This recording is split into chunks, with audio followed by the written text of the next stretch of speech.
อันถูกลีหูมือเฮาได้ซื้อเจ้าโทรศัพท์มือถือเร็วมี3 Pro ในค่ะเนาะเอาค่ะไม่สงค่ามื้อนี้ก็เฮาค่ามาทบกันแทงค่ะเนาะเฮาค่าได้มารีวิวแหน่เกี่ยวกับในโทรศัพท์Realme 3 Pro เนี่ยค่ะเนาะเมื่อเฮาได้ซื้อเจ้านั้นเฮาถูกได้ไล่หูสั่งพ้องเนี่ยก็เฮาค่ามาด้วยจำกันค่ะเนาะสำหรับพี่น้องเขาเข้ามาแล้วเนี่ยก็แค่ดอกกดไลค์กดแชร์บันข่าวสีกำค่ายินจมใหญ่นำค่ะในRealme 3 Pro นั้นมีสั่งพ้องเฮาถูกได้ไล่หูจึงหือในนั้นออกค่ะมาโดยจำกันค่ามาค่ะเข้ามาด้วยดีพังหางโตเครื่องค่ะเนาะพังหางโตเครื่องได้เรียกว่าเป็นอันคึกเข้มค่ะเนาะพังหางคึกเข้มสีมันก็จันใจ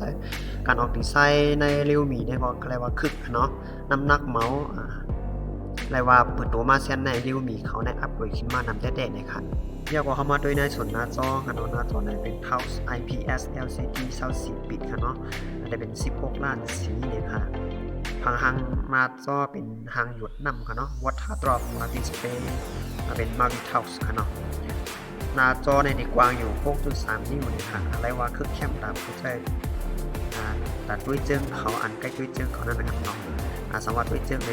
มือเขาด้วยเจิงในบอลหน้าจอมันใหญ่มันคือเข้มในน้องมันอยู่นะครับบนด้วยเจิงเขานั้นมีทั้งใส่ใจจอตั้งแจงน้ำมันจะมีอยู่1,810 คูณ 2,340 พิกเซลเนี่ยค่ะเนาะมันหน้าจอซ้ำเดียวแก้วGorilla Glass 5สีเฮ็ดไว้ในไรว่Gorilla Glass 5ในไรว่าคือสีอันคำนั่นค่ะเนาะก็ตกกันมันเต็ม600เป็นค่ะเนาะแล้วก็Realme 3 Pro เนี่ยเฮกลางไรป้าฝุ่นมุกเล็กๆลอกๆเนาะเขาดีระบบมาเฮกลางไรป้าซึ่งนั้นสังว่าเฮกลางไรซึ่งนั้นเนี่ยเพราะว่าเขาจะมาขี้ฝุ่นนั้นมันเข้ากันในกองหน้าเขากอลีกองหลังกอลีในลำโพงมันถึงมามันดีได้โทรศัพท์นั้นมันแคบมากเลยค่ะเนาะออกค่ะกำในเขามาด้วยดีในระบบเซ็นเซอร์ค่ะเนาะเซ็นเซอร์ในสแกนลายนิ้วมือค่ะเนาะยาวจะมีเฟซเป็นดิชินเฟซอันล็อกล็อกมาเนาะแล้วก็เมื่อเขาถ่ายที่รับสิ่งนั้นมันติดปรับมันแสงมันให้ออโตเมติกกันขนาดเนาะมันแจ้งแย่งอยู่มากขนาดเนาะในRealme 3 Pro เนี่ยได้มีอยู่3 สีค่ะเนาะเขาเฮ็ดออกมาเขาเฮ็ดวางออกมาขายได้มีอยู่3 สีได้มีสีกำค่ะเนาะสีส้มสีม่นขนาดเนาะได้มีไว้อยู่3 สีจึงเลยค่ะเอามาโดยในกล่องไขค่ะเนาะกล่องหลังในได้มี16ล้านพิกเซลค่ะเนาะกล่องหน้าได้มี5ล้านพิกเซลค่ะเนาะบนในกล่องหลังใน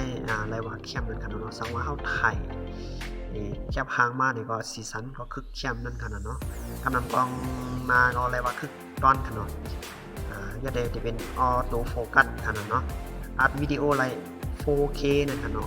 ว่า 4K เนี่ยได้คึกร้อนแล้วค่ะเอาความดูของไทยเอาถ่ายวิดีโอก็ไลฟ์ 4K มันแจ้งอยู่นั่นค่ะเนาะเอามาด้วยหมักฐานให้เขาปั้นมาอยู่ที่แห้ง 4,000 ไป 45 มิลลิแอมป์นะครับเนาะเขาว่าได้จากด้วยวิดีโอในไลฟ์คือ 9.7 ชั่วโมงเลยครับเนาะสามารถถ่อมเพลง MP3 จะเดินไปได้อยู่120 ชั่วโมงนึงขนาดเนาะแบบนั้นแบบที่มันทันมันติดขับของนั่นนึงขนาดเนาะกำไรเข้ามาด้วยนะตอนได้ตัวเครื่องขนาดได้ตัวเครื่องเนี่ยจะเป็นเขาได้ใส่มาคารา OS เนาะในคารา OS ในว่าคึกตอนขนาดเนาะมันเฮ็ดให้เครื่องมันแห้งนั่นขนาดเนาะคารา OS เนี่ย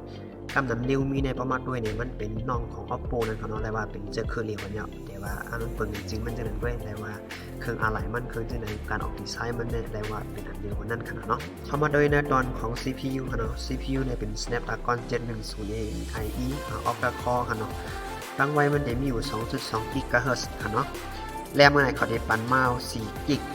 รอมเนี่ยได้เป็น64 กิกค่ะเนาะยังมีแต่มีทางรอมทางรุ่นทำได้ปันมา128 กิกนะครับเพราะว่า128 กิกเนี่ยแต่เข้าคำซื้อแอดดิการ์ดค่ะเนาะมันก็ปิ้งบอสแต่เอาได้ใส่วิดีโอได้สั่งใส่ไฟล์ MP3 ได้สั่งใส่แคปภาพได้สั่งนั่นขนาดเนาะมันก็ที่ปิ้งบอสอยู่นั่นขนาดเนาะ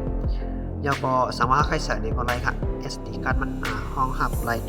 250 กิกนั่นขนาดเนาะซื้อใส่แถมอะไรนั่นยาวในRealmeนะครับที่หับไรเนาะที่ไรหับไรสัญญาณนั่นเนาะสัญญาณในที่เป็น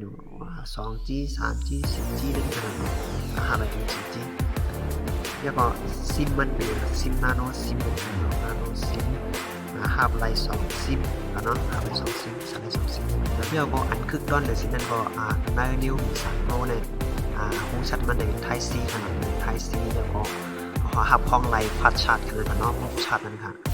ห้องหับมุกชัดเพราะว่าหับห้องไรมุกชัดนี่ก็อะไรว่าชัดกำอันนี้เนาะเรียกว่าจะอะไรกันเนาะโอเคประมาณนี้ในริวมีสั่งโน้ในไรว่าเขาคุยมากกันเป็นไรว่าเขาอัดมากกินได้เลยกันเนาะเกี่ยวกับทางดูเครื่องบอลนี้การเรียนบอลนี้นั่งดูเครื่องบอลนี้กับซีพีบอลนี้เขาอัดมาเข้มเลยขนาดเนาะสังว่าข้อเกมมาผู้นั้นใกล้เล่นเกมมาเช่นก็หมอนั่นขนาดเนาะหมอสมกึ่งแลบกันขนาดเนาะกึ่งแลบกันได้แต่